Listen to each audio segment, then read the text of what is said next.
அல்லாஹு ரப்புல் ஆலமீன் தனது திருமறையிலே வேற ஒரு செய்தியை சொல்லும் பொழுது சொல்லி காட்டுவான், மக்கரு மக்கர் அல்லாஹு வல்லாஹு கைருல் மாக்கிரின்.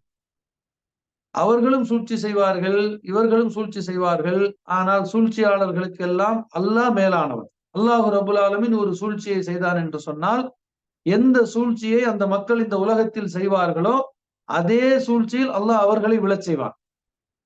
எப்படியெல்லாம் இஸ்லாத்திற்கு எதிராக செயல்பட்டவர்களை அல்லாஹு ரப்புல் ஆலமீன் என்ன செய்தான், இந்த பூமியிலே அவர்களையும் அவர்களுடைய படைபலத்தையும் அவருடைய பொருளாதாரத்தையும் அளித்த பல உதாரணங்கள் குரானில் இருக்கின்றன.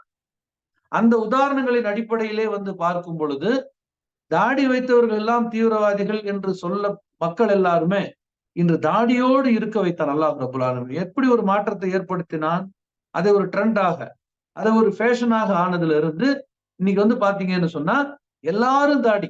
அரசியல்வாதிகள் இந்தியாவை பொறுத்த வரைக்கும் எல்லாரும் பெரும்பாலானவர்கள் தாடி வைத்திருக்கிறார்கள். அதே மாதிரி நடிகர்கள் நடிகர்லாம் தாடி வைக்க மாட்டாங்க முதல்ல. அந்த காலத்துல நீங்க வந்து பாத்தீங்கன்னு சொன்னா மாறு வேஷத்துக்காகத்தான் அந்த தாடியை வைப்பாங்களே தவிர பர்சனாலிட்டியா இருக்கணும் அப்படின்னு சொன்னா தாடி வந்து ஒரு பர்சனாலிட்டி இல்லை என்பதுதான் அவருடைய கருத்து. ஆனால் அல்லாஹ்வுடைய தூதர் ரசூலுல்லாஹி ஸல்லல்லாஹு அலைஹி வஸல்லம் அவர்கள் இந்த தாடியை சுன்னத்தாக்கினார்கள்.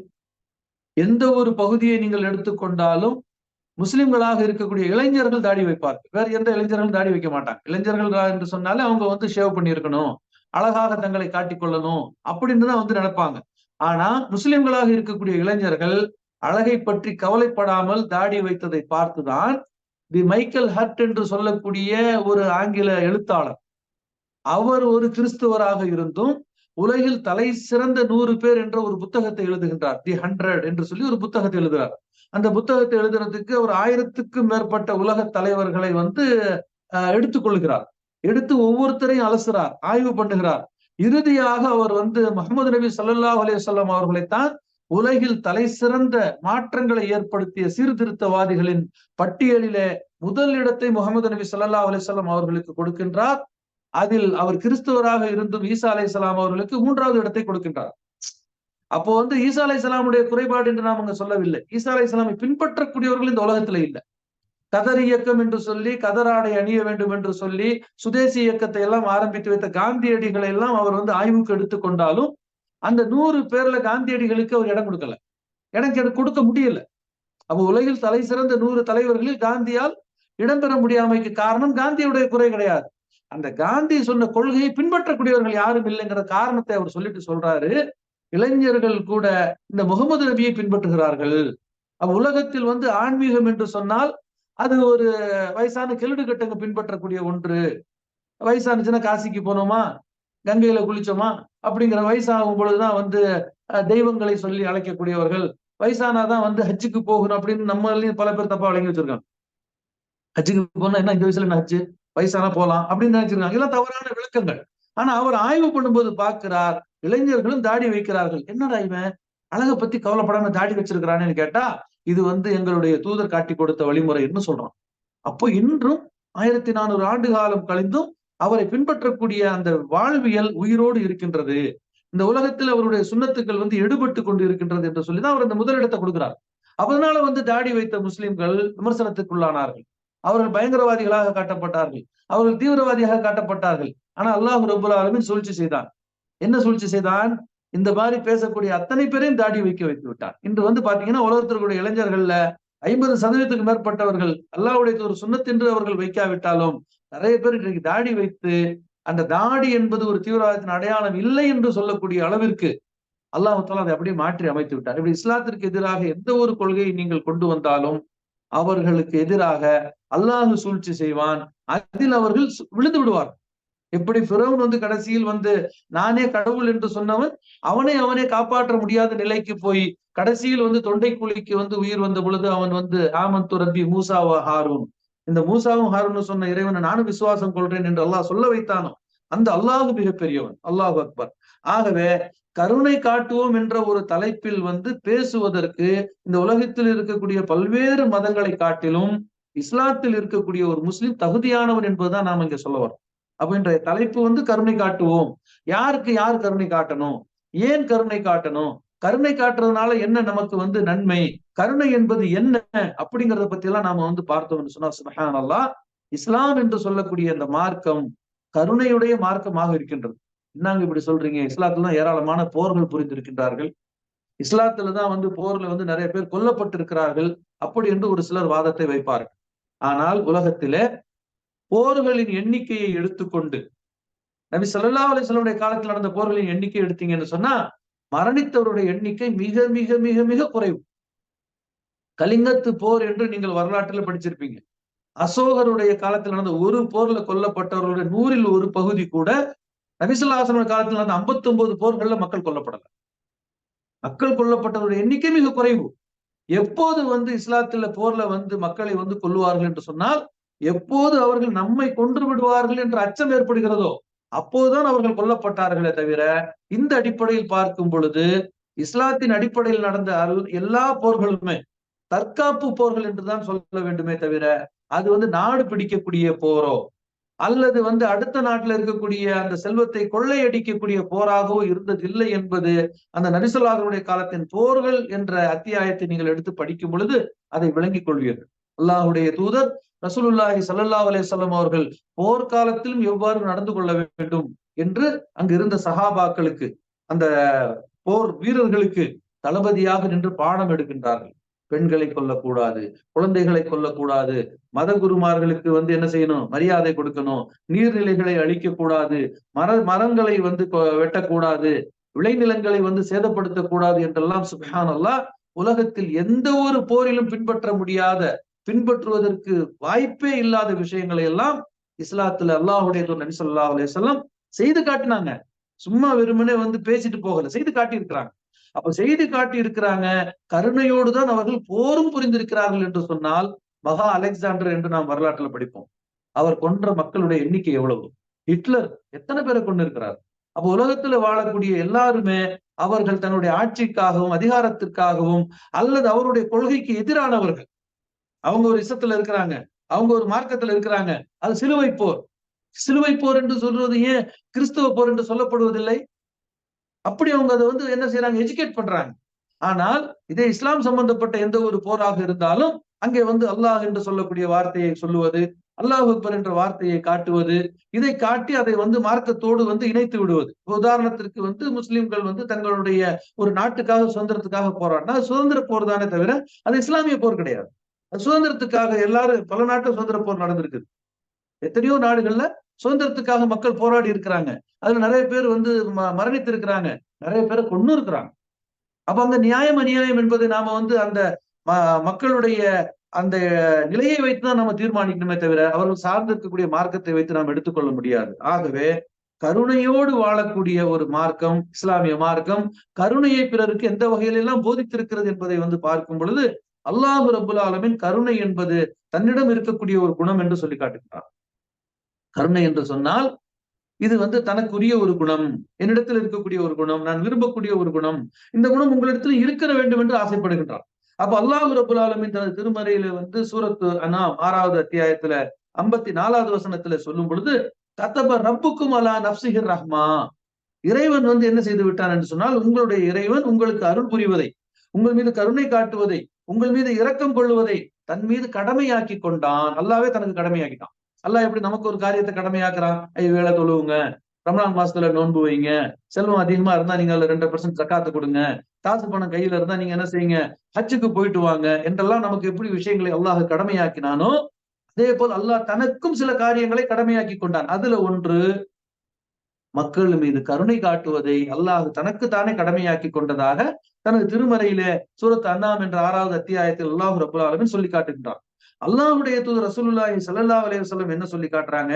ஜரீர் இப்னு அப்துல்லா ரலியல்லாஹு அன்ஹு அவர்கள் அறிவிக்கக்கூடிய புகாரில் இடம்பெற்றிருக்கக்கூடிய ஹதீஸ், இன்னும் இதே அறிவிப்புகளை அபூ ஹுரைரா ரலியல்லாஹு அறிவிக்கக்கூடிய பல ஹதீஸ்களில பதிவு செய்யப்பட்டு அந்த ஹதீஸ்களை ஆய்வாளர்களால் சஹீஹானது, மிக சிறந்த ஒரு ஹதீஸ் என்று சொல்லப்பட்ட பரவலாக எல்லாராலும் அறியப்பட்ட செய்தி என்னவென்று சொன்னால், மல்லா யர்ஹமன் நாஸ லா யர்ஹமல்லாஹ், யார் மனிதர்கள் மீது கருணை காட்டவில்லையோ அவர்கள் மீது அல்லாஹ் கருணை காட்ட மாட்டான்.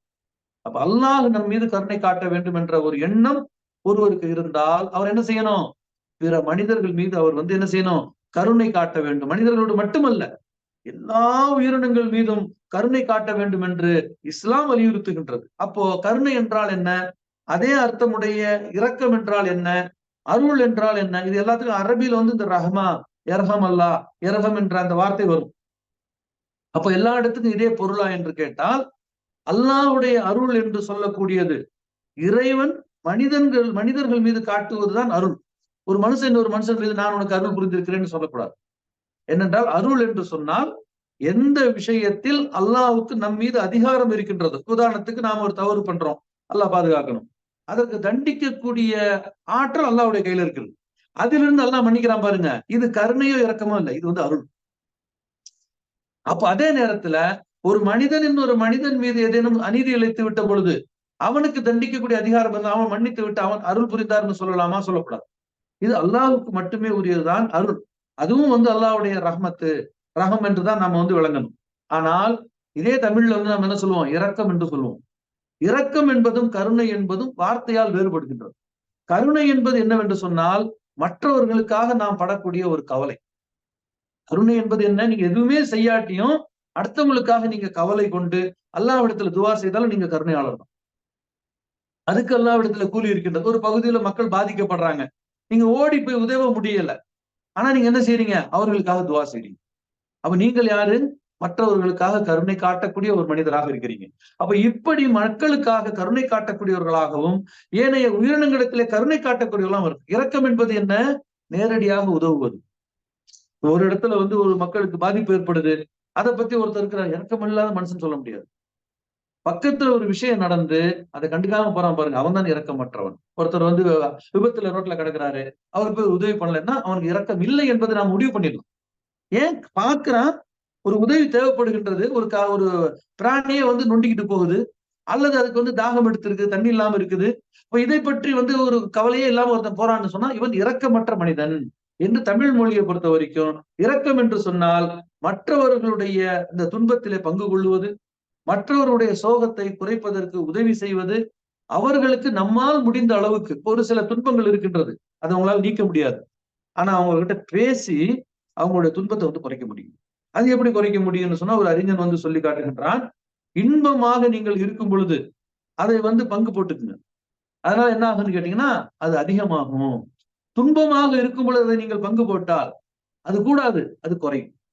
ஒரே பொருள் பங்கிடும் பொழுது கூடுகின்றது, இன்னொரு பொருள் பங்கிடும் போது குறைகிறது என்று சொன்னால் அந்த சுக துக்கத்தில் பங்கு கொள்ளக்கூடியவன் தான் ஒரு சக முஸ்லீமாக இருக்கணும். அவர்கள் அண்ணன் தம்பிகளாக இருக்கலாம், அண்டை அயலார்களாக இருக்கலாம், ஒரு சமூகத்தை சார்ந்தவர்களாக இருக்கலாம். ஏன் வந்து ஜமாத் தொழுகை வந்து இஸ்லாம் வந்து உங்கள் மீது கடமையாக்கி இருக்கிறது?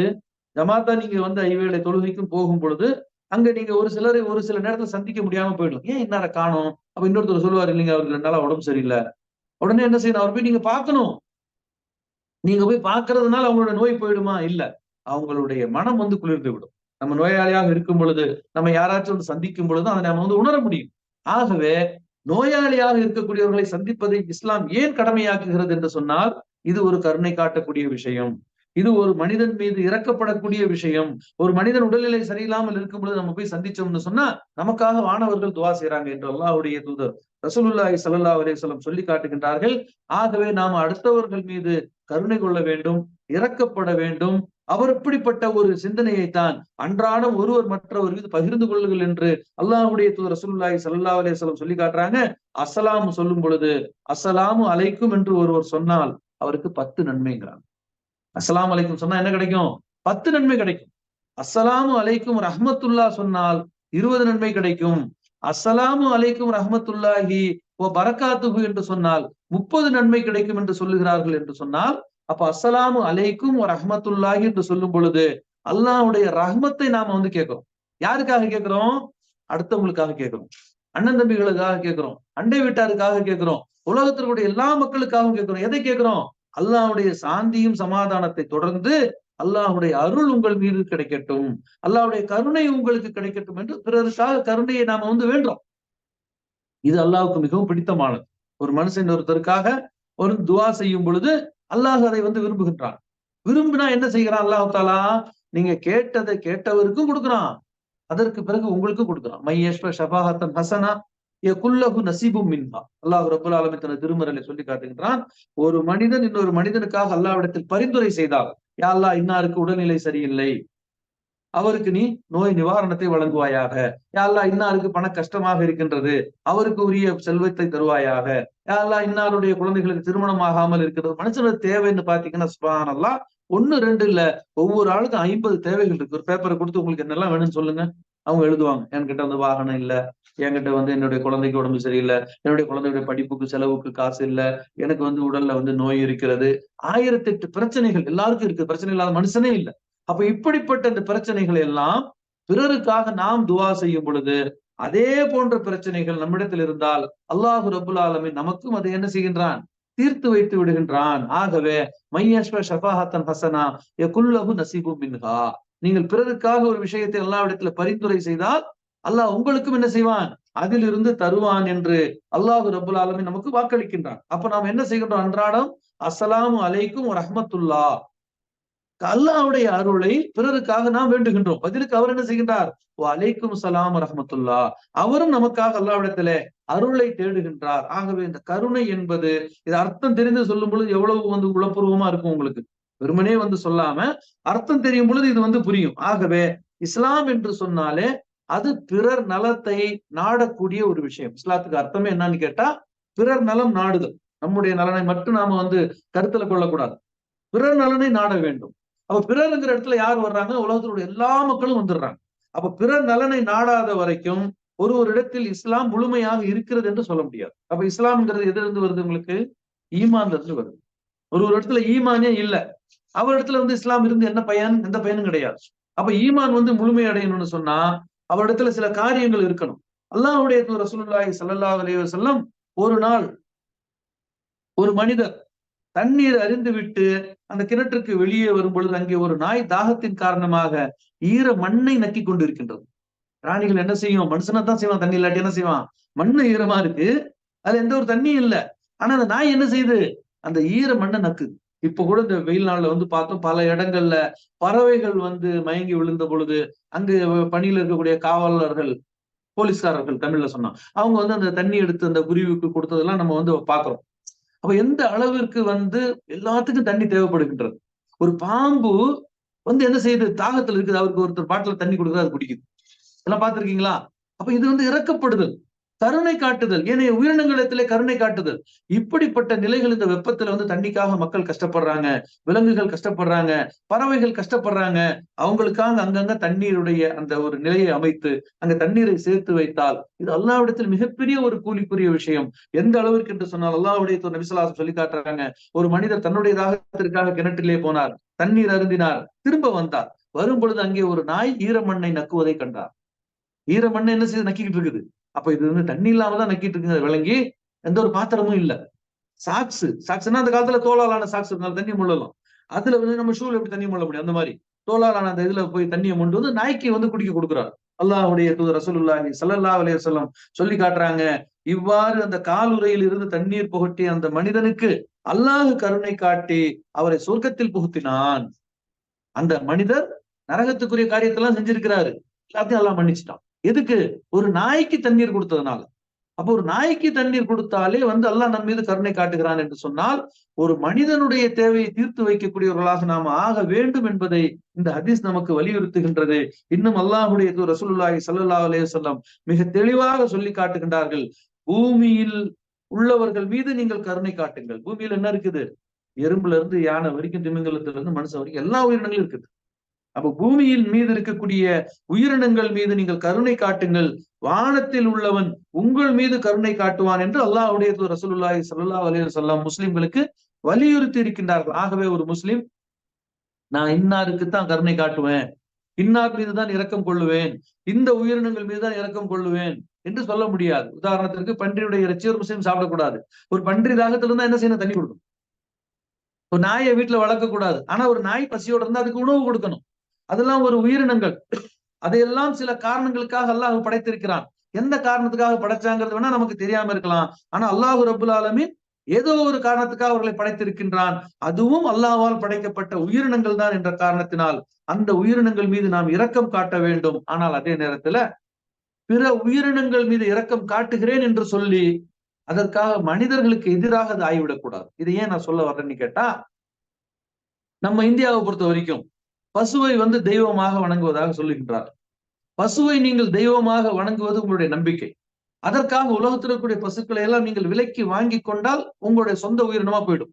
ஒருவரிடத்தில் இருக்கக்கூடிய பசுமாட்டை நீ துன்புறுத்தக்கூடாது என்று சொல்லுவதோ, அதிலிருந்து பால் கறக்கக்கூடாது என்று சொல்லுவதோ, அதிலிருந்து அதை உணவாக உண்ணக்கூடாது என்று சொல்லுவதோ எந்த வகையிலும் வந்து நியாயம் இல்லை.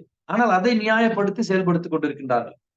பசுவை வதைப்பது குற்றமாக இவர்கள் வந்து என்ன செய்கிறார்கள், மற்றவர்கள் மீது சட்டம் ஏற்று மனிதர்களை கொடுமை புரிகின்றார்கள். ஒரு மாட்டை வந்து வண்டியில ஏத்திட்டு போனான்னு சொல்லி மாடு மாறி போட்டு மனுஷன் அடிக்கிறான். ஆனா அந்த மாட்டை அவன் துன்புறுத்தியது தவறு என்று சொன்னால் அவனை நீ நியாயமா சொல்லி என்ன செய்யணும், அவனுக்கு வந்து புரிய வைக்கணும். அறிவுபூர்வமா சொல்லு, இந்த காரணத்துக்காக நீ வந்து வண்டியை மாட்டுல ஏத்துன தப்புன்னு சொல்லி நீ சொல்லக்கூடிய அந்த செய்தியை அதே மார்க்கத்தில் இருக்கக்கூடியவர்கள் தான் கப்பல் கப்பலாக என்ன செய்கிறார்கள், மாடுகளை வெளிநாட்டுக்கு ஏற்றுமதி கொண்டிருக்கின்றார்கள். உலகத்திலேயே மிகப்பெரிய வந்து மாட்டு இறைச்சி ஏற்றுமதியில இந்தியா வந்து முக்கிய இடம் வகிக்கின்றது. முக்கியமான இடம் வகிக்கின்றது. உலகத்துக்கு முழுவதுக்கும் மாட்டு இறைச்சிய வந்து ஏற்றுமதி செய்வதில இந்தியா வந்து முக்கிய பங்காற்றுகின்றது, பிரேசிலுக்கு அடுத்தது. அப்ப இந்த அளவிற்கு வந்து மாட்டு இறைச்சியை வந்து வெளிநாட்டுக்கு ஏற்றுமதி செஞ்சுக்கிட்டு அந்த லாபத்துல இருந்து நீ வந்து உள்நாட்டுல வந்து பசுவை வந்து சாப்பிடக்கூடாது, பசுவை வதைக்க கூடாதுன்னு சொன்னா எந்த வகையில நியாயம்? அப்படியே அவன் வந்து பசுவை, இப்ப உதாரணத்திற்கு இஸ்லாம் என்ன செய்கின்றது, ஒரு சில விஷயங்களை சொன்னால் அதை செய்யக்கூடியவர்களை பொதுமக்கள் யாரும் போய் தண்டிக்க மாட்டாங்க. பன்றி இறைச்சி சாப்பிடக்கூடாது இஸ்லாம் சொல்லுது. இந்துக்கள் பன்றி இறைச்சி சாப்பிடுறாங்க, அவங்களுடைய விருப்பம் தான் நம்ம சொல்றோமே தவிர பன்றி இறைச்சி சாப்பிடக்கூடியவர்கள் நீங்கள் ஏன் சாப்பிடுகின்றீர்கள் என்று கூட நாம வந்து கேட்கறது கிடையாது. ஏன்? அவர்களுடைய விருப்பம் அது. எதை சாப்பிட வேண்டும், எதை உடுத்த வேண்டும் என்று அவனவன் தான் முடிவு செய்யணும். ஆனா ஒரு சட்டம் என்ன செய்யும், நிர்வாணமா போகக்கூடாதுன்னு சட்டம் போடும். ஆனா நிர்வாணமா நான் போவேன் என்று சொன்னா என்ன செய்யும், சட்டம் கைது பண்ணும். ஆனா அப்படி நிர்வாணமா கூட பக்தி என்ற பெயரிலே இன்று சென்று கொண்டு இருப்பதை நாம வந்து பார்க்கிறோம். ஆகவே ஒரு உயிரினங்கள் மீது காட்டக்கூடிய அன்பு என்பது அதற்கு காரணம் காட்டி அதற்கு பதிலாக மனிதர்கள் மீது அன்பு காட்டாதவர்களாக உங்களை ஆக்கி விட்டதை பார்க்கும் பொழுதுதான் மிகவும் வருத்தமாக இருக்கின்றது. ஒருவர் என்ன செஞ்சிருக்கிறார், ஒரு நடிகர் 40 கோடியோ 400 கோடி ரூபாய் சொத்து எழுதி வச்சிருக்காரு. எதுக்கு? நாய்களுக்கு. அவர் நிறைய நாய்களை வந்து வளர்க்கிறாரு. அந்த நாய்களுக்கு தேவையான உணவு இதெல்லாம் போட்டு இதெல்லாம் மேலோட்டம் பார்க்கும்போது ரொம்ப நல்ல மனுஷன் அப்படின்னு சொல்லுவோம். ஆனா இந்தியாவை பொறுத்த வரைக்கும் வறுமை கோட்டுக்கு கீழ் 50க்கும் மேற்பட்ட சதவீத மக்கள் இருக்கிறாங்க. சரி, அதை விடுங்க, வறுமை கோட்டு கீழே இருக்கிறாங்க. உணவு இல்லாமல் உறங்கக்கூடிய பார்லிமெண்ட்ல கொடுக்கப்பட்ட அந்த அறிக்கையில வந்து உணவில்லாமல் பல கோடி குழந்தைகள் உறங்க செல்லுகின்றன சொல்லுது. இந்தியாவை பொறுத்த வரைக்கும் மனுஷனா இருக்கக்கூடிய மனுஷன், அந்த மனித பிள்ளைகள், குழந்தைகள் உணவு இல்லாமல் உறங்க செல்லுகின்றன சொல்றான். அப்போ ஒரு மனிதனிடத்தில் நிறைய காசு இருந்துச்சுன்னு சொன்னா முதல்ல யாரு கொடுக்கணும், மனிதர்களுக்கு கொடுக்கணும். ஆனா அந்த நடிகர் என்ன செஞ்சிருக்கிறாரு, 40 கோடியோ 400 கோடியோ நாய்களுக்காக செலவு செய்திருக்கிறார் என்று சொன்னால் அப்ப இது கருணை என்று சொல்லுவதா? இது எதுல கொண்டு போய் சேர்ப்பது? அப்போ வந்து ஒரு மாட்டை துன்புறுத்துற பொழுது அந்த மாட்டை மாறு மனிதனை அடிக்கக்கூடிய மனிதர்களும் பல கோடி ரூபாய்களை செலவு செய்து நாய்களை எப்படி பிழைத்துக் கொள்ளும்? நாய்களை பொறுத்த வரைக்கும் நீங்க வந்து 40 கோடி ரூபாய் செலவு பண்ணாட்டியும் ஊருக்கு 4 நாய் இருந்துச்சுன்னா அந்த அவங்கவுங்க வீட்டுல இருக்கக்கூடிய சாப்பாடு, அந்த ஹோட்டல்ல இருந்து சாப்பிட்டு போடக்கூடிய எலும்பு அதெல்லாம் சாப்பிட்டு அது பொழைச்சிட்டு போயிடும். அதையெல்லாம் ஒன்று திரட்டி அதுக்கு நீங்க 400 கோடி செலவு பண்ணி தான் அந்த நாயை காப்பாத்துங்கிற அவசியம் இந்த உலகத்துல வந்து கிடையாது. அதே மாதிரி பசுமாட்டுக்கு என்று சொல்லி ஒரு சில கட்டிடங்களை கட்டி அதுக்குள்ள அந்த பசுமாட்டுகளை வச்சு நான் பாதுகாப்புறேன்னு சொல்லி மனிதர்களுக்கு ரேஷன் கிடைக்காத இடத்துல கூட அந்த பசுமாட்டுக்கு தேவையான தீவனத்தை வாங்கி போட்டு அரசு வரி பணத்துல இருந்து சொந்த காசுல ஒருத்தன் செஞ்சா அதை நம்ம கேட்க மாட்டோம். சொந்த காசுல ஒருத்தர் என்ன செய்யறாரு, லட்ச ரூபாயோ கோடி ரூபாய் செலவு பண்ணி எதை செய்தாலும் கேட்க மாட்டோம். அரசு வரி பணத்துல இந்த மாதிரியான செயல்களை செய்யக்கூடியதையும் நாம வந்து பாக்குறோம். ஆகவே இரக்கம் என்பது அல்லாஹ்வுடைய தூதர் ரசூலுல்லாஹி ஸல்லல்லாஹு அலைஹி வஸல்லம் தான் அழகான முன்மாதிரியாக இருக்கிறார். ஒரு மனிதன் மீது எப்படி இரக்கம் காட்டணும், ஒரு மனிதன் மீது, ஒரு உயிரினங்கள் மீது எப்படி கருணை புரிய வேண்டும் என்பதற்கு இந்த உலகத்தில் எந்த ஒரு மனிதனையும் நாம் முன்மாதிரியாக எடுத்துக்கொள்ள முடியாது. அதனாலதான் அல்லாஹ் ரப்பல் ஆலமீன் தனது திருமறையில சொல்லி காட்டுகின்றான், லக்கது கான லக்கும் ஃபீ ரசூலில்லாஹி உஸ்வத்துன் ஹஸனா. அல்லாஹ்வுடைய தூதரிடத்தில் உங்களுக்கு அழகான முன்மாதிரி இருக்கிறது. நம்ம முஸ்லிம்கள் என்ன செய்தார்கள், அந்த முன்மாதிரி எடுத்துக்கொண்டார்கள். எதுக்கு? தொழுவுறதுக்கு, நோன்பு நோக்கிறதுக்கு, ஹஜ்ஜுக்கு போறதுக்கு. இதை கண்டிப்பா எடுக்கணும். இது அவங்கதான் முன்மாதிரி. ஆனால் அல்லாஹ் இதை மட்டும் சொல்லல. உங்களுடைய வாழ்க்கையின் அனைத்து விஷயங்களுக்கும் இந்த அல்லாஹ்வுடைய தூதரிடத்தில் அழகான முன்மாதிரி இருக்கின்றது. ஆகவே அந்த அழகான முன்மாதிரியை பார்க்கும் பொழுது அல்லாஹ்வுடைய தூதர் ரசூல் ஸல்லல்லாஹு அலைஹி வஸல்லம் கருணையின் விலாசமாக திகழ்ந்தார். கருணையின் விலாசமாக திகழ்ந்தார்கள். விசாலமான கருணையுடையவர்களாக இருந்தார். அவர்களுடைய அந்த கருணைக்கு உதாரணம் என்னவென்று சொன்னால், மக்கா வெற்றியின் பொழுது அந்த மக்காவிலே இருந்த காபிர்களில் பெரும்பாலானவர்கள் நபி ஸல்லல்லாஹு அலைஹி வஸல்லம் உற்ற நண்பர்களையும் உறவினர்களையும் கொன்றவர். அவங்களுக்கு மன்னிக்கிறாங்க, அவங்கள மன்னிக்கிறாங்க. அவங்க கையில ஆட்சி வந்துருது, மக்கா வெற்றி பெற்று விடுகின்றது. மக்கா வெற்றி பெற்றால் அந்த மக்காவில் இருக்கக்கூடிய அத்தனை பேரும் கைதிகள், அவர்கள் எல்லாம் எது வேண்டுமானாலும் செய்யலாம், உலகத்துல யாரும் கேட்க மாட்டாங்க. அப்போ ஒரு சஹாபி அந்த வெற்றியை கொண்டாடுவதற்காக வாளை எடுத்துக்கொண்டு வருகிறார். இது உங்களுக்கு என்ன சொல்லுவது, பழி தீர்க்கக்கூடிய நாள் அப்படின்னு சொல்லிட்டு வர்றாரு. நபி ஸல்லல்லாஹு அலைஹி வஸல்லம் கூப்பிட்டாங்க, வாழை உரைக்குள்ளார போட்டுட்டு இது மன்னிக்கக்கூடிய நாள் என்று சொல், இது மன்னிக்கக்கூடிய நாள் என்று சொல் என்று சொல்லி எல்லாருக்கும் பொது மன்னிப்பை வழங்கினார்கள். அப்ப எப்படிப்பட்ட நேரத்துல கருணை காட்டுறாங்கன்னு கேட்டா, அவங்களை தண்டிக்கக்கூடிய அதிகாரம் முழுசும் கையில இருக்கும் பொழுது அந்த மக்கள் மீது கருணை. நம்மள ஒருத்தன் போட்டு அடிக்கிறான், ஒரு ரவுடி, அவனை எதிர்த்து அடிக்கக்கூடிய தைரியம் நமக்கு இல்ல. நான் அவனை ஏன் அடிக்கலன்னா நான் மன்னிச்சுட்டேன்னு சொன்னா நியாயமா? எதிர்த்து அடிக்கக்கூடிய வாய்ப்பு கிடைக்குது, அவனை ஒருத்தன் பிடிச்சி கட்டி போட்டுறான், நீ அடிச்ச மாதிரி திருப்பி அடிக்கும் போது இல்ல நான் அடிக்கல நான் மன்னிக்கிறேன்னு சொல்றான், அதான் மன்னிப்போம். அப்ப எதிர்த்து அவர்களை பழி தீர்க்கக்கூடிய அந்த வாய்ப்பு கிடைத்து மன்னிக்கிறாங்க பாருங்க. இப்படி உலகத்துல எந்த ஒரு தலைவரும் அவர்களுக்கு எதிரானவர்களை மன்னித்ததே கிடையாது. அல்லாஹுடைய தூதர் ரசூலுல்லாஹி ஸல்லல்லாஹு அலைஹி வஸல்லம் அவர்கள் மக்கா வெற்றி எடுத்து படித்து பாருங்கள். மக்கா வெற்றியை தொடர்ந்து அந்த மக்கத்து காஃபிர்களை, தங்களுடைய உற்ற நண்பர்களையும் உயிருக்கு உயிராக இருந்த தோழர்களையும் அவர்களுடைய உறவினர்களையும் கொன்றவர்களை அல்லாஹ்வுடைய தூதர் ரசூலுல்லாஹி ஸல்லல்லாஹு அலைஹி வஸல்லம் மன்னித்தார்கள். அந்த நாள் மன்னிப்புக்குரிய நாள் என்பது உலக வரலாற்றிலே பொன் எழுத்துக்களால் பதியப்பட்டு இருக்கின்றது. அல்லாஹ்வுடைய தூதர் நபி ஸல்லல்லாஹு அலைஹி வஸல்லம் வாழ்க்கை வரலாற்றிலே வைர வரிகளாக அவர்கள் பதிய செய்யப்பட்டிருக்கிறதுக்கு காரணம் இவர்களுடைய அந்த கருணை காட்டுதல். அப்போ பிற மனிதர்களிடத்திலே நாம் எப்படி கருணை காட்ட வேண்டும் என்று சொன்னால், அவர்களை தண்டிப்பதற்கான எல்லா அதிகாரம் நம்மிடத்தில் இருந்தால், நாம் ஒரு பதவியில இருப்போம், நாம ஒரு பொறுப்புல இருப்போம், நமக்கு கீழே வேலை செய்யக்கூடியவர்கள் தவறு செய்து விடுவார்கள், அவர்களை மன்னிக்கணும். அதுதான் சரியான மன்னிப்பு. அப்போ கருணையின் விலாசமாக திகழ்ந்த அல்லாஹ்வுடைய தூதர் ரசூலுல்லாஹி ஸல்லல்லாஹு அலைஹி வஸல்லம் அவர்கள் விசாலமாக உங்களுடைய கருணை இருக்க வேண்டும் என்று சொன்னார்கள். ஏன் என்று சொன்னார்கள் சொன்னா, ஒரு சந்தர்ப்பத்துல நபி ஸல்லல்லாஹு அலைஹி வஸல்லம் சொல்றாங்க, ஈமானுடைய ஒரு பகுதியாக இந்த கருணையை நபி ஸல்லல்லாஹு அலைஹி வஸல்லம் வலியுறுத்துறாங்க சஹாபாக்களுக்கு. நீங்க கருணையோட இருக்கணும், இரக்கத்தோட இருக்கணும், ஒரு மனுஷன் இன்னொரு மனிதன் மீது இறக்கப்படணும் என்று சஹாபாக்களுக்கு பாடம் எடுக்கிறாங்க, வலியுறுத்துறாங்க. அப்ப அபு மூசா அல் அஷ்அரி ரலியல்லாஹு அன்ஹு அவர்கள் அறிவிக்கக்கூடிய ஒரு செய்தியில நபி ஸல்லல்லாஹு அலைஹி வஸல்லம் சொல்றாங்க, ஒருவர் கருணையுடன் நடந்து கொள்ளாதவரை ஈமான் கொண்டவராக ஆக முடியாது என்று நபி ஸல்லல்லாஹு அலைஹி வஸல்லம் சொல்றாங்க. அல்லாஹ்வுடைய தூதரே, நாங்கள் சஹாபாக்கள் எவ்வளவு கருணையா இருந்தாங்க உங்களுக்கு தெரியும். நபி ஸல்லல்லாஹு அலைஹி வஸல்லம் காலத்தில் வாழ்ந்த சஹாபாக்கள் ஒருவருக்கு ஒருவர் எப்படி உதவி செய்யக்கூடியவர்களாக இருந்தார்கள். தங்களுடைய சொத்துல பாதி கொடுத்தாங்க. கேள்விப்பட்டீங்களா? கேள்விப்பட்டிருக்கீங்க நீங்க. முஹாஜிர்களாக வந்த, மக்காவில் இருந்து வந்த நபி தோழர்களுக்காக மதினாவில் இருந்த நபி தோழர்கள் அவருடைய சொத்திலிருந்து பாதியை கொடுத்தார்கள், அவருடைய வியாபாரத்தில் பாதியை கொடுத்தார்கள். சகோதரராக நீ எடுத்துக்கொள், கொஞ்ச நாளைக்கு பாதுகாப்பு கொடுன்னு சொன்னதுக்கு அவங்க என்ன செஞ்சாங்க, சொத்துல பாதி கொடுப்பதற்கு தயாரானார்கள் என்ற வரலாற்றுக்கு சொந்தக்காரர்களாக சஹாபாக்கள் இருக்கின்றார்கள். அந்த சஹாபாக்களை பத்தி நபி ஸல்லல்லாஹு அலைஹி வஸல்லம் சொல்றாங்க, கருணையை நீங்கள் முழுமையாக ஆக்காதவரை, நீங்கள் கருணை இல்லாதவர்களாக இருக்கும் வரை ஈமானில் நீங்கள் முழுமை அடைய முடியாதுன்னு சொன்னா அவங்க ஒத்துக்குவாங்களா? உடனே கேட்கிறார் ஒரு சஹாபி, அல்லாஹ்வுடைய தூதரே, நாங்கள் கருணையாளர்களாகத்தானே இருக்கின்றோம், எங்களிடத்துல கருணைக்கு என்ன பஞ்சம்? உங்களுடைய தோழர்களுக்கு மத்தியிலே நாங்கள் காட்டக்கூடிய கருணைகள் உங்களுக்கு தெரியாதா என்று சொன்ன பொழுது அல்லாஹ்வுடைய தூதர் நபி ஸல்லல்லாஹு அலைஹி வஸல்லம் சொன்னாங்க, உங்களுடைய தோழர்கள் மத்தியில் காட்டக்கூடிய கருணை கருணை அல்ல, பொது கருணை. எல்லா மக்களிடத்திலும் இதை நீங்கள் காட்டணுங்கிறாங்க. ஒரு முஸ்லீமா இருக்கக்கூடிய ஒரு முஸ்லீம் உதவி செய்யறான், இது கருணையா? இல்ல. நீ முஸ்லீம் அல்லாதவர்களுக்கும் கருணை காட்ட வேண்டும். ஒரு முஸ்லீமா இருக்கிற முஸ்லீமுக்கு உதவி செய்வான், ஓடி போய் உதவி செய்வான், இது செய்யணும், மார்க்கத்தில் அனுமதிக்கப்பட்டதுதான். ஆனால் முஸ்லீம் அல்லாதவர்களுக்கும் உதவி செய்யணும். அவருடைய அண்டை வீட்டார் என்று சொன்னக்கூடிய நபி ஸல்லல்லாஹு அலைஹி வஸல்லம் அவர் யாரு எவருங்கிறது சொல்லவே இல்லை. அவர் எந்த மதத்தை சார்ந்தவராக இருந்தாலும், எந்த இசத்தை பின்பற்றக்கூடியவராக இருந்தாலும், உங்களுக்கு எதிராக சூழ்ச்சி செய்யக்கூடியவராக இருந்தாலும், அண்டை வீட்டாரை அண்டை வீட்டாராகத்தான் பார்க்க வேண்டும். அண்டை வீட்டாருக்குள்ள உரிமைகளை பற்றி பார்த்தோம் என்று சொன்னால் சுப்ஹான் அல்லாஹ், அல்லாஹ்வுடைய நபி ஸல்லல்லாஹு அலைஹி வஸல்லம் அடிக்கிக்கொண்டே போவார்கள். நீங்கள் ஏதேனும் ஒரு பொருளை அண்டை வீட்டாருக்கு கொடுக்க விரும்புறீங்க, ஒரு பொருள் தான் இருக்குது, 2 சைடு வீட்டுக்கு யாருக்கு தர முடியும் அப்படின்னு பார்க்கும் பொழுது, இஸ்லாத்தை பொறுத்த வரைக்கும் நபி ஸல்லல்லாஹு அலைஹி வஸல்லம் ஏதேனும் யாருக்கேனும் கொடுப்பதா வலதுபுறமாக கொடுக்க சொல்லுவாங்க. ஒரு சபையில இருக்கிறோம், டீ கொடுக்குறோம் எல்லாரும் குடிக்கிறதுக்கு, இல்ல இடது புறத்துல ஒரு விருந்தினர் வந்த பெரிய முதியவர் இருக்கிறாருன்னா நீங்க அதெல்லாம் பார்க்காதீங்க, வலதுபுறத்துல இருந்து கொடுங்கிறாங்க. அந்த சுற்றுலா தான் அவருக்கு போகணும். நீங்க இத்தனை பேரை தாண்டிட்டு போய் அவருக்கு கொடுக்கறது இஸ்லாத்தில் அனுமதிக்கப்பட்டது கிடையாது. நிறைய பேருக்கு தெரியாது, ஓடி போய் அவங்களுக்கு பரிமாறுவாங்க. சபையில நீங்க தனியா வீட்டுல எப்படி வேணாலும் பண்ணீங்க. சபையில் இருந்தால் நீங்கள் யாருக்கேனும் ஏதேனும் பங்கிட்டு கொடுத்தால் அதை வலதுபுறத்தில் இருந்து கொடுங்கள்னா நபி ஸல்லல்லாஹு அலைஹி வஸல்லம் சொல்றாங்க. ஆனா இதே நேரத்துல ஒரு அண்டை வீட்டாருக்கு நீங்கள் ஒரு பொருளை கொடுக்கணும்னு நினைக்கிறீங்க, அது ஒரு பொருள் தான் இருக்குது, யாருக்கு கொடுக்கணும்னு சொன்னா உங்க வீட்டு வாசலில் இருந்து யாருடைய வாசல் பக்கத்துல இருக்கு அளந்து பார்க்க சொல்றாங்க. மீட்டர் எடுத்துட்டு போ.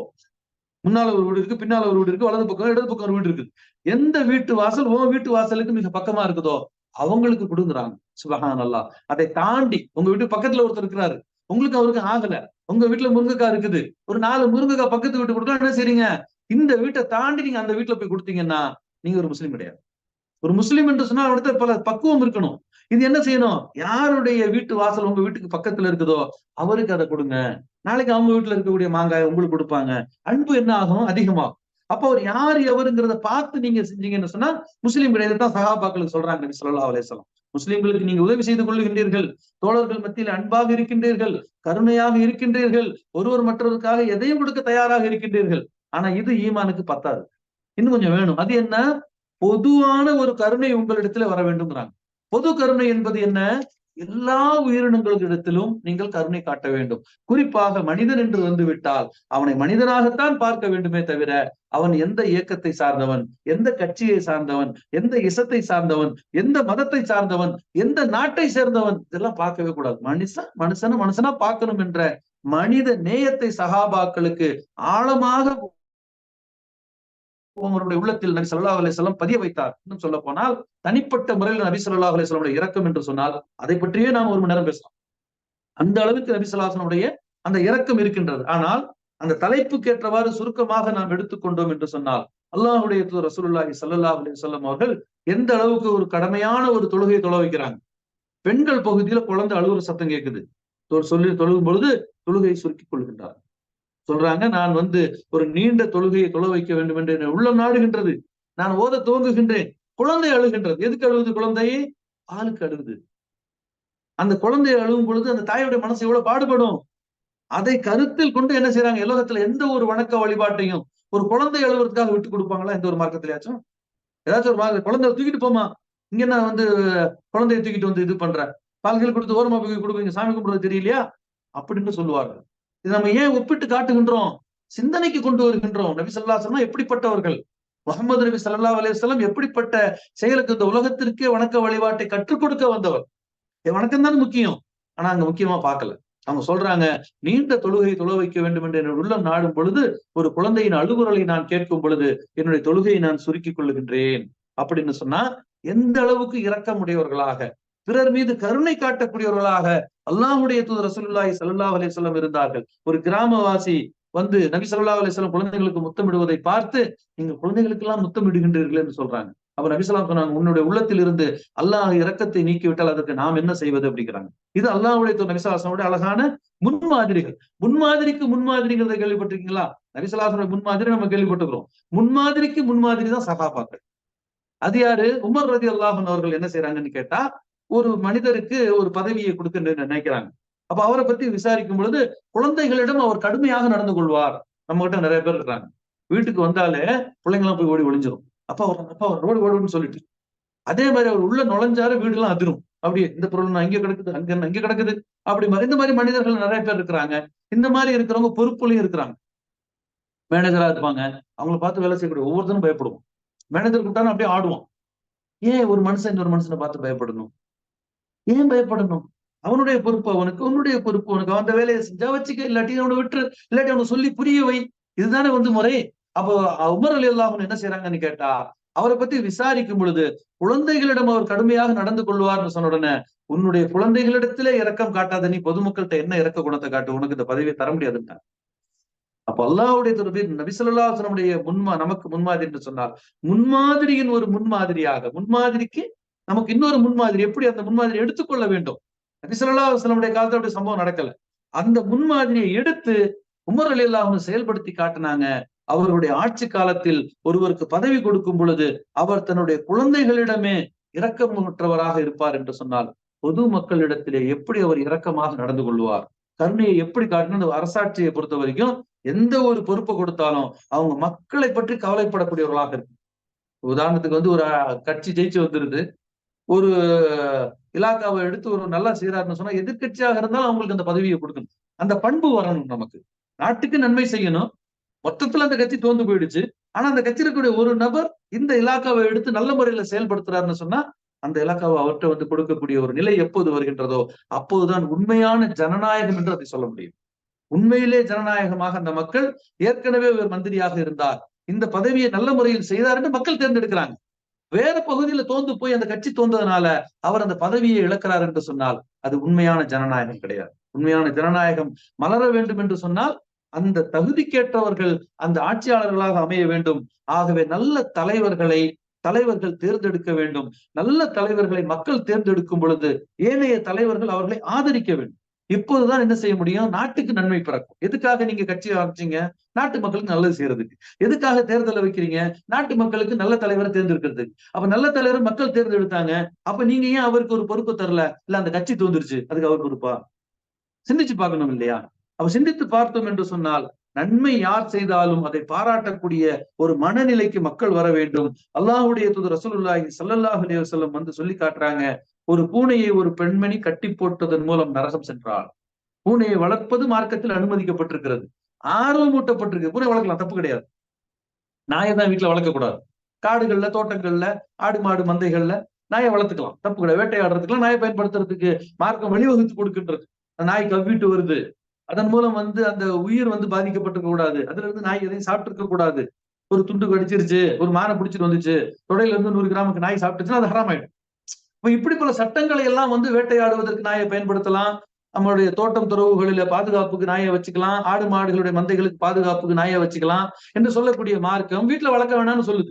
அப்ப இப்படி பூனையை பற்றி சொல்லும் பொழுது பூனையை வளர்ப்பதற்கு மார்க்கம் அனுமதித்திருக்கின்றது. அப்ப நபி ஸல்லல்லாஹு அலைஹி வஸல்லம் சொல்றாங்க, பூனையை வளர்ப்பதன் மூலம் ஒரு பெண்மணி நரகம் சென்றால் என்ன செய்தால்? அந்த பூனையை அவர் கட்டி போட்டால், அந்த பூனைக்குரிய தீவனத்தை கொடுக்கவும் இல்லை, அந்த பூனை ஏதேனும் மேய்ந்து சாப்பிடட்டும் என்று அவுத்து விடவும் இல்லை. ஆகவே அவள் நரகம் சென்றாள் என்று நபி ஸல்லல்லாஹு அலைஹி வஸல்லம் சொல்றாங்க. அப்போ ஒரு பூனையை வளர்க்கும் போது கூட எவ்வாறு இரக்க குணத்தோடு நடந்து கொள்ள வேண்டும் என்று நபி ஸல்லல்லாஹு அலைஹி வஸல்லம் சொல்லி காட்டுறாங்க. அப்புறம் அந்த வந்து ஒரு சிலர் வந்து பொழுதுபோக்கு என்ன அப்படின்னு கேட்டா வேட்டையாடுதல் என்னுடைய பொழுதுபோக்கும்பாங்க, ஹாபி. அப்ப பொழுதுபோக்குக்கு வேட்டையாடுவது நபி ஸல்லல்லாஹு தடை செய்யறாங்க. உணவுக்காக வேட்டையாடு, பொழுதுபோக்குக்காக நீ என்ன செய்யாத? உயிரினங்களை வேட்டையாடாதே. ஒரு குறி பார்ப்பதற்கு நீங்க வந்து துப்பாக்கி புதுசா வாங்கியிருக்கிறீங்க, சுடுறதுக்கு பழகுறீங்க, அதுக்காக ஒரு குருவியை சுடாதீங்க. ஒரு பாட்டுல வச்சுக்கங்க, ஒரு பொருளை வச்சு நீங்க பிராக்டிஸ் பண்ணுங்க, உயிரினங்களை கொல்லாதீங்கிறாங்க. அப்ப குறி பார்த்து பழகுவதற்காக ஒரு குருவியை சுடுவதை கூட நபி ஸல்லல்லாஹு அலைஹி வஸல்லம் தடை செய்திருக்கின்றார்கள். வாகனங்கள்ல போகும் பொழுது, எதுல வாகனத்தை போவீங்க நீங்க? ஒட்டகம், கழுதை, குதிரை தான் வாகனம். அப்ப இதுல போகும் பொழுது என்ன செய்யும்? பாலைவனத்துல போகும், அப்படியே ஒரு இடத்துல புல் இருக்கும். அதை பார்த்ததுன்னா எப்படி இருக்கும் அதுக்கு மனசு? இவ்வளவு அருமையான புல் இருக்குது, நம்ம மேயணுமே, சாப்பிடுமே. இப்படி நீங்கள் வாகனத்தில் செல்லும் பொழுது பசுமையை கண்டால் அந்த இடத்திலே இறங்கி உங்களுடைய வாகனத்தை அங்கே மேய விடுங்கிறாங்க நபி ஸல்லல்லாஹு அலைஹி வஸல்லம். எனக்கு நான் போகணும், நேரம் ஆயிடுச்சு, அங்க போய் நான் ஏதாச்சும் வாங்கி போட்டு அதை பார்த்தா அந்த மனசு வந்து கேட்டிருக்கும். அதை கவனிக்கிறாங்க நபி ஸல்லல்லாஹு அலைஹி வஸல்லம் அவர்கள். அப்ப அல்லாஹ்வுடைய தூதர் நபி ஸல்லல்லாஹு அலைஹி வஸல்லம் இரக்கம் காட்டிய விஷயங்கள், பிறரோடு வந்து கருணை புரிந்த விஷயங்கள் என்று சொன்னால் ஆயிரக்கணக்கான விஷயங்களை நாம் உதாரணமாக எடுத்துக்கொள்ளலாம். இப்படி நபி ஸல்லல்லாஹு அலைஹி வஸல்லம் பறவையில இருந்து ஒவ்வொரு உயிரினத்தையும் வந்து பார்த்து சொல்றாங்க. அப்ப பொதுமக்கள் இடத்திலே நாம் எவ்வாறு கருணை காட்ட வேண்டும் என்று சொன்னால், ஒரு மனிதன் ஏதேனும் ஒரு விஷயத்தில் பாதிக்கப்பட்டால் அதற்கு ஓடி சென்று உதவக்கூடியவர்களாக நாம் இருக்க வேண்டும். ஏன் என்று கேட்டால், ஓடி சென்று தேவையை நிறைவேற்றுதல் மறுமை நாளில் நம்முடைய தேவைகள் நிறைவேறுவதற்கு காரணமாக இருக்கும். அல்லாஹ்வுடைய தூதர் ரசூலுல்லாஹி ஸல்லல்லாஹு அலைஹி வஸல்லம் சொல்லி காட்டுறாங்க, யார் இந்த உலகத்தில பிற மனிதர்களுடைய தேவைகளை தீர்த்து வைக்கின்றார்களோ அவர்களுடைய தேவைகளை மறுமையில் அல்லாஹ் தீர்த்து வைப்பான். மறுமை நாள்ல போய் நிக்கிறோம், விசாரணைக்குரிய ஒரு நாள். அந்த நாள்ல நமக்கு என்னென்ன தேவை இருக்கும்? ஏராளமான தேவைகள் இருக்கு. அந்த தேவைகள் எல்லாம் யார் தீர்த்து வைக்க முடியும்? சொந்தக்காரங்க, அம்மா, அப்பா, பிள்ளைங்க யாருமே உதவி செய்ய முடியாது. அல்லாஹ் ஒருத்தன் தான் உதவி செய்யணும். அப்ப அந்த நாளில் அல்லாஹ் நமக்கு உதவி செய்ய வேண்டுமா? ஆம் என்றால் இந்த நாளில் இந்த பூமியில் நீ பிற மனிதர்களுக்கு உதவி செய்து விடு. எப்படி உதவி செய்யணும்? ஒருத்தர் நல்லா சாப்பிட்டு வந்து உட்கார்ந்து இருக்கிறார், அவருக்கு போய் சாப்பாடு கொடுப்பது உதவியா? இல்ல. பசித்து இருப்பார் ஒருத்தர், அவருக்கு சாப்பாடு கொடுப்பதுதான் உதவி செய்தல். அப்ப பசித்தவருக்கு நீங்கள் உணவளித்தல் என்பது அல்லாஹ்விற்கு மிக உவப்பான ஒரு செயல். கஷ்டத்தில் இருப்பவருக்கு, ஒரு சுமையை தூக்க சிரமப்படக்கூடியவர்களுக்கு நீங்கள் அதை தூக்கி விடுங்கள். நபி ஸல்லல்லாஹு அலைஹி வஸல்லம் இது ஒரு நன்மைன்னு சொல்றாங்க. நம்ம தமிழ்நாட்டுல ஏனைய பகுதிகளில் இருக்கான்னு தெரியல, தமிழ்நாட்டுல நீங்க வந்து பாத்தீங்கன்னு சொன்னா 2 கல் இப்படி வச்சு மேல ஒரு கல் வச்சிருப்பாங்க, சுமை தாங்கின்னு சொல்லுவாங்க. இது எதுக்கு வச்சாங்க அந்த காலத்துல? அதுக்கு ஒரு ஐதீகத்தை உண்டாக்குனாங்க. கர்ப்பமாக இருக்கக்கூடிய பெண் யாராச்சும் வந்து கர்ப்பமான நிலை குழந்தை பெக்காமலே வந்து மௌத்தா போயிட்டா அவங்களுக்கு ஞாபகமா இப்படி ஒண்ணு வச்சா அவங்களுக்கு நல்லதுங்கிற ஒரு ஐதீகத்தை ஏற்படுத்தி தமிழ் வரலாற்றிலே நிறைய விஷயங்கள் வந்து உங்களுக்கு ஐதீகம் என்ற பெயரில் மக்களுக்கு நன்மை செலுத்தக்கூடிய விஷயங்கள் இருக்குது. அது அப்படி பாத்தீங்கன்னா சத்திரங்கள்லாம் உங்களுக்கு தமிழ்நாட்டுல அதிகம். எதுக்கு? பயணத்துல போகக்கூடியவங்க தங்கறதுக்கு ஒரு இடம். சத்திரம்னா என்ன? யாருனாலும் தங்கலாம். கதவு இருக்காது, அதுக்கு ஓப்பனா இருக்கும். சத்திரம்ங்கிறது என்ன இருக்காது, பூட்டு போட்டு இன்னைக்குதான் அதெல்லாம் வந்து வேலி போட்டு பூட்டாங்க. சத்திரம்னு சொன்னாலும் 4 தூணை கட்டி ஓப்பனா இருக்கும். வழியில போகக்கூடிய யாரா இருந்தாலும் தங்குவாங்க, தூங்குவாங்க, காலையில எந்திரிச்சு போயிடுவாங்க. ஓய்வு எடுக்கக்கூடிய ஒரு இடம். இது மிக மிக ஒரு சிறந்த ஒரு நன்மை. இஸ்லாத்துல சொல்லக்கூடிய நிரந்தரமான ஒரு தர்மம். நம்முடைய மரணத்திற்கு பிறகு நன்மையை செய்கிற நம்ம ஒரு சத்திரத்தை கட்டி வைத்து விட்டு மரணித்து விட்டால் அது ஒரு 500 வருஷம் அந்த காலத்துல கிடக்கும். கல்லுல தானே கட்டுறான். 1000 வருஷத்து சத்திரங்கள்லாம் தமிழ்நாட்டுல இருக்குது. அதை கட்டியவருக்கு தொடர்ந்து என்ன செய்யும்? நன்மை வந்து கிடைக்கும். அப்ப இப்படி வந்து இந்த சுமை தாங்கி என்று சொல்லி 2 கல்லை இப்படி வச்சு மேல ஒரு கல்லை வச்சிருப்பாங்க. இது எதுக்குன்னு கேட்டா, பாரமான ஒரு சுமையை தூக்கி கொண்டு பயணத்துல போகக்கூடியவர் தன்னுடைய களைப்பின் பொழுது அதை இறக்கி வச்சுட்டா மறுபடியும் தலையில தூக்குறதுக்கு வழிபோக்கர் யாராச்சும் வரணும். அவங்க வெயிட் பண்ணிட்டே இருப்பாங்க. ஒரு ஏதாவது காட்டுல இருந்து ஒரு விறகு தூக்கிட்டு வருவாங்க. அவங்களுக்கு வந்து களைப்பா இருந்தா என்ன செய்வாங்க, வச்சுட்டு தண்ணி குடிச்சு கொஞ்ச நேரம் ரெஸ்ட் எடுப்பாங்க. மறுபடியும் தூக்கி விடுறது யாராச்சும் வரமாட்டாங்களா அப்படின்னு பார்ப்பாங்க. யாராச்சும் வந்தா தூக்கிட்டு போக முடியும். அப்ப இந்த மாதிரியான நிலையில் இருந்து அவர்களுக்கு என்ன செய்யறாங்க கேட்டா, இப்படி கல் இருந்தா அந்த கல்லுல அந்த பாரத்தை இறக்கி வச்சுட்டு சற்று நேரம் ஓய்வு எடுத்துட்டு மறுபடியும் அவங்களே அந்த சுமையை தூக்கிட்டு போயிடலாம். அதுக்குதான் அந்த கல் நிறைய இடத்துல நீங்க தமிழ்நாட்டில் கல்லை பார்த்திருப்பீங்க. நிறைய பேருக்கு இதனுடைய காரணம் வந்து தெரியாது. ஏதோ சும்மா கட்டி இருக்காங்கன்னு நினைப்பாங்க. இன்னைக்கு அதனுடைய பயன் வந்து குறைந்து விட்டாலும் இது மாதிரியான பல நன்மைகள் இன்னைக்கும் இருக்கின்றது. இன்னைக்கும் பல நன்மைகள் இருக்கின்றது. ஒரு ஒரு பகுதியிலும் அந்த மக்களுக்கு எது தேவையோ அந்த தேவையை நாம் தீர்த்து வைத்தால் மறுமை நாளில் அல்லாஹ் ரப்பல் ஆலமீன் நம்முடைய தேவைகளை தீர்த்து வைப்பான் என்று அல்லாஹ்வுடைய ரசூலுல்லாஹி ஸல்லல்லாஹு அலைஹி வஸல்லம் அவர்கள், நீங்கள் ஒருவர் மற்றவருக்கு சகோதரராக ஆக வேண்டுமா, அடுத்தவருடைய குறைகளை அடுத்தவருடைய தேவைகளை தீர்த்து வைப்பதிலே நீங்கள் முயற்சி செய்யுங்கள். நீங்கள் ஓடி போய் செய்யுங்கள். உடுக்கை இழந்தவன் கை போல ஆங்கே இடுக்கன் களைவதாம் நட்பு என்று ஒரு திருக்குறள் இருக்கு. உடுக்கை இழந்தவன் கை போல. நம்ம போயிட்டு இருக்கும்போது நம்மளோட இடுப்புல இருக்கக்கூடிய ஆடை அவிழ்ந்து விட்டால் அது போனா போயிட்டு போகுதுன்னு விடுவோமா? ஒரு விலை உயர்ந்த பொருள் கையில இருந்தாலும் அதை கீழே போட்டுட்டு பட்டுன்னு அந்த ஆடை எடுத்து நாம வந்து கட்டுவோம், மானத்தை பாதுகாப்பதற்காக. அப்ப இப்படி உடுக்கை என்ற அந்த அவனுடைய உடுப்பு இழந்தவனுடைய கை எப்படி விரைந்து சென்று அந்த மானத்தை காப்பாற்றுகின்றதோ, இடுக்கன் களைவது நட்பு. தன்னுடைய நண்பனுக்கு ஒரு இடுக்கு, ஒரு கஷ்டம், ஒரு தேவை இருக்குன்னு சொன்னா ஓடி போய் உதவி செய்யக்கூடியவன் தான் ஒரு நண்பன் என்பதற்கு ஒரு இலக்கணத்தை திருவள்ளுவர் சொல்லுவார். அந்த மாதிரி இஸ்லாம் என்ன சொல்லுகின்றது? அல்லாஹ்வுடைய நபி ஸல்லல்லாஹு அலைஹி வஸல்லம் சொல்லி காட்டுறாங்க, ஓடி சென்று உங்களுடைய சகோதரருடைய தேவை நிறைவேற்றுங்கள். ஒருவருக்கு தேவைகள் இருக்கும், அவர் வந்து கேட்கணும்னு நம்ம நினைக்க கூடாது. அவர் வந்து கேட்டா பார்க்கலாம் அப்படின்னு நினைக்க கூடாது. அவங்க கேட்டாலும் கேட்காவிட்டாலும் அவருடைய தேவைகளை உணர்ந்து அவர்களுடைய தேவைகளை நிறைவேற்றினால் நீங்கள் கேட்காத நாளிலே அல்லாஹ் உங்களுடைய குறைகளை வந்து நிவர்த்தி செய்வான் என்று அல்லாஹ்வுடைய தூதர் ரசூலுல்லாஹி ஸல்லல்லாஹு அலைஹி வஸல்லம் சொல்லி காட்டுகின்றார்கள். ஆகவே எனதருமை சகோதர சகோதரிகளே, கருணை காட்டுதல் என்பதற்கு இஸ்லாமிய மார்க்கம் ஒரு அடித்தளமாக இருக்கின்றது. கருணை காட்டக்கூடிய விஷயங்களுக்கு அல்லாஹ்வுடைய தூதர் ரசூலுல்லாஹி ஸல்லல்லாஹு அலைஹி வஸல்லம் அழகான ஒரு முன்மாதிரியாக இருக்கின்றார்கள். ஆகவே கருணையின் பிறப்பிடமாக இஸ்லாம் இருக்கின்றது. பிறர் மீது கருணை காட்டுவதுதான் இஸ்லாம், பிறர் நலம் நாடுவதுதான் இஸ்லாம் என்பதை விளங்கி, இஸ்லாம் என்று சொன்னால் கருணையோடு இருக்க வேண்டும். யாரிடத்தில் கருணையில் குறைவு இருக்கின்றதோ அவருடைய ஈமானில் குறைவு இருக்கின்றது. யார் பிற மனிதர்களுக்காக இறக்கப்படவில்லையோ அவரிடத்தில் இஸ்லாம் என்ற அந்த முழுமையான சாந்தம் இல்லை என்றுதான் நாம் விளங்க வேண்டும். அல்லாஹ்வுடைய தூதர் ரசூலுல்லாஹி ஸல்லல்லாஹு அலைஹி வஸல்லம் அவரிடத்திலே நரகவாசிகளை பற்றி விசாரிக்கப்பட்ட பொழுது, வினவப்பட்ட பொழுது, இரக்கமற்றவர்கள் நரகத்துக்குரியவர்கள் என்று நபி ஸல்லல்லாஹு அலைஹி வஸல்லம் கூறினார்.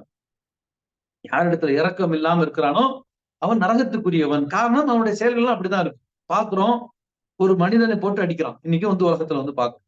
ஒரு மனுஷன் வந்து கொல்றான். இப்போ நம்ம வந்து டிவியில பாக்குறோம், ஒரு 4 பேர் துரத்திட்டு போய் என்ன செய்யறாங்க, ஒருத்தன் வெட்டி போட்டு போயிடுறாங்க.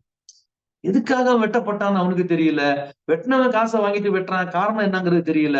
அல்லாஹ்வுடைய நபி ஸல்லல்லாஹு அலைஹி வஸல்லம் சொன்னாங்க, ஒரு மனிதன் வந்து கொல்லப்படுவான், எதற்காக கொல்லப்பட்டோம் என்று அவனுக்கும் தெரியாது, கொன்றவர்களுக்கும் தெரியாது எதற்காக அவனை கொன்றோம் என்று சொல்லி. இப்படிப்பட்ட ஒரு நாள் வரும் பொழுது மறுமை நாளை நீங்கள் எதிர்பாருங்கள் என்று நபி ஸல்லல்லாஹு அலைஹி வஸல்லம் சொன்னாங்க. அப்ப மறுமை நாளின் அடையாளங்களில் ஒன்றாக இப்படிப்பட்ட கொலைகள் நடப்பதை வந்து பார்க்கிறோம். என்னதான் ஒரு தப்பு மனுஷன் பண்ணாலும் அவனை கொல்லலாமா? இரக்கம் என்பது இருந்தால் ஒரு மனிதனுக்கு எதிராக நீங்கள் ஆயுதம் எடுப்பீர்களா? இன்று இந்த ஆயுதத்தை எடுத்துக்கொண்டு வாகனத்திலே போய் அடுத்தவர்களை கொல்லக்கூடியவர்கள் ஆயிரக்கணக்கானவர்கள் இந்தியாவில் இருக்கிறாங்க. உலகத்தை விட்டு மற்றவர்கள் தமிழ்நாட்டில் நூற்றுக்கணக்கானவர்கள் இருக்கிறாங்க. அப்படிப்பட்ட அந்த சகோதரர்கள் சிந்திக்க வேண்டும். நம்மை போன்ற ஒரு மனிதன். இறைவன் இந்த உலகத்திலே அவனை வந்து பிறக்க செய்திருக்கிறான். அவன் தவறு செய்தவனாக இருந்தால் அவனை தண்டிப்பதற்கு சட்டம் இருக்கின்றது. வேறு விதமான தவறுகள் செய்திருந்தால் அவனை சொல்லி நியாயப்படுத்துவதற்கான காரணங்கள் இருக்கின்றது. எந்த ஒரு சந்தர்ப்பத்திலும் ஒரு மனிதன் இன்னொரு மனிதனை கொல்லக்கூடிய அதிகாரம் இந்த உலக சட்டமும் வழங்கவில்லை, மார்க்கமும் வழங்கவில்லை, இறைவனும் அதை ஒருபோதும் அனுமதிக்க மாட்டான். இஸ்லாத்திலையும் வந்து கொலைக்கு கொலை பழி தீர்த்துக் கொள்ளுங்கள்னு சொன்னா நீ கத்தியை தூக்கிட்டு போய் குத்துன்னு சொல்லல. நீ முறையாக அந்த வந்து சட்டத்தை அணுகினால் சட்டம் அந்த தீர்ப்பை வந்து கொடுக்கும். இப்ப உலகத்துல எத்தனையோ குற்றங்களுக்கு சட்டங்கள் கொஞ்சம் கொஞ்சமா வச்சு கட்டுப்படுத்த முடியாம கடைசியில இந்தியாவில கூட வந்து இப்பதான் என்ன செய்யறான், கற்பழிப்பு மரண தண்டனை வந்து கொடுக்கலாமான்னு யோசிச்சுட்டு இருக்கிறான். இன்னும் முழுசா எல்லா இடத்துலயும் அந்த சட்டத்தை கொண்டு வரல. ஆனா இஸ்லாம் அப்போதே கற்பழிப்புக்கு மரண தண்டனை என்று என்ன செய்து விட்டது, தீர்ப்பு வழங்கி விட்டது. காரணம் என்ன, அப்பதான் அது கண்ட்ரோல்ல வரும். எந்த நாட்டுல கற்பழிப்புக்கு வந்து உங்களுக்கு வந்து கொலை குற்றம் தண்டனையாக இருக்கின்றதோ அந்த நாட்டில் கற்பழிப்புகளுடைய எண்ணிக்கை குறைவாகவும், வேறு விதமான குற்றங்களுக்கு கொடுப்பது போல் அதற்கும் ஒரு சாதாரண தண்டனை இருக்கக்கூடிய நாடுகளில் எல்லாம் கற்பழிப்புகளின் எண்ணிக்கை அதிகமாக இருப்பதே இதற்கு சான்றாக இருக்கின்றது. அப்ப கடுமையான குற்றங்களை இஸ்லாம் ஏன் வகுத்திருக்கிறது என்று சொன்னால் படைத்த இறைவனுக்குத்தான் தெரியும் எப்படிப்பட்ட குற்றத்தை எப்படிப்பட்ட தண்டனையால் அனுசரிக்க போக முடியும், எப்படி அந்த குற்றங்களை குறைக்க முடியும் என்று சொல்லி. ஒரு ஆசிரியர் வந்து எல்லா மாணவர்களையும் அடித்து விடுவதில்லை. ஒரு ஆசிரியர் வந்து எல்லா மாணவர்களையும் வந்து ஏதேனும் ஒரு தண்டனையை கொடுத்து விடுவதில்லை. ஒரு ஆசிரியர் எல்லா மாணவர்களுக்கும் வீட்டு பாடத்தை அதிகமாக எழுது என்று சொல்லி விடுவதில்லை. அப்போ ஒவ்வொரு மாணவனையும் பார்த்து எப்படி இந்த மாணவனுக்கு வந்து நாம வந்து போதிக்க வேண்டும், எந்த தண்டனையை கொடுத்தால் இவன் திருந்துவான் என்று ஒரு ஆசிரியர் விளங்கி வைத்திருக்கிறாரோ அது போலத்தான் அதைவிட பன்மடங்கு அறிவோடு ஆற்றலுடையவனாக இருக்கக்கூடிய அல்லாஹு ரப்புல் ஆலமீன் இந்த மனிதனுக்கு என்ன தண்டனையை கொடுத்தால் இவன் திருந்துவான் என்று சொல்லி தண்டனையை கொடுக்கின்றான். அதே போல துர்பாக்கியசாலிகளிடமிருந்து அல்லாஹு ரப்புல் ஆலமீன் இரக்க குணத்தை அகற்றி விடுகிறான் என்று அல்லாஹுடைய தூதர் நபி ஸல்லல்லாஹு அலைஹி வஸல்லம் சொல்லி காட்டுறாங்க. ஒரு மனுஷனிடத்துல இரக்க குணம் இல்லைன்னு சொன்னா அவன் ஒரு துர்பாக்கியசாலியாக, இந்த உலகத்தில் அவனுக்கு எப்படி ஒரு நன்மை செய்தவர்களுக்கு ஒரு நன்மையான ஒரு காரியத்திற்கு அவர்களுக்கு சொர்க்கத்தை நாம் சுப செய்தியாக சொல்லுவோமோ அது போல யாரிடத்தில் வந்து அந்த இரக்க குணம் இல்லையோ அவர்கள் நரகவாசிகள் என்பதற்கு அது ஒரு அடையாளமாக அல்லாஹ்வுடைய நபி ஸல்லல்லாஹு அலைஹி வஸல்லம் சொல்லி காட்டுகின்றார்கள். ஆகவே யார் பாக்கியசாலி என்று சொன்னால் யாரிடத்தில் இரக்க குணம் இருக்கின்றதோ, யார் பிற உயிரினங்கள் மீது கருணை புரிகிறார்களோ, பிற மக்களுக்கு வந்து ஒரு தேவை என்று சொன்னால் ஓடி போய் உதவக்கூடிய குணம் யாரிடத்தில் இருக்கின்றதோ அவர்களே பாக்கியசாலிகள். அது அல்லாதவர்கள் துர்பாக்கியசாலிகளாக அல்லாஹுடைய தூதர் ரசூலுல்லாஹி ஸல்லல்லாஹு அலைஹி வஸல்லம் அவர்கள் சுட்டி காட்டுகின்றார்கள். ஆகவே தர்மி சகோதர சகோதரிகளே, கருணை காட்டுங்கள், நீங்கள் அல்லாஹ்வால் கருணை காட்டப்படுவீர்கள். இரக்கம் கொள்ளுங்கள், அல்லாஹ்வினால் நீங்கள் இரக்கம் கொள்ளப்படுவீர்கள். தேவைகளை பிறருக்காக தீர்த்து வையுங்கள், உங்களுடைய தேவைகளை அல்லாஹ் தீர்த்து வைப்பான். இன்னும் நீங்கள் இரக்க குணம் கொள்ளுவதன் மூலம் நரகவாசிகளின் பட்டியலில் இருந்து நீக்கப்பட்டு சொர்க்கவாசிகளின் பட்டியலிலே ஆக்கப்படுவீர்கள். அப்படி சொர்க்கவாசிகளாக வாழ்ந்து மரணிக்கக்கூடிய பாக்கியத்தை எல்லாம் அல்ல அல்லாஹ் ரப்புல் ஆலமீன் நம்மில் ஒவ்வொருவருக்கும் தந்தருள்வானாக.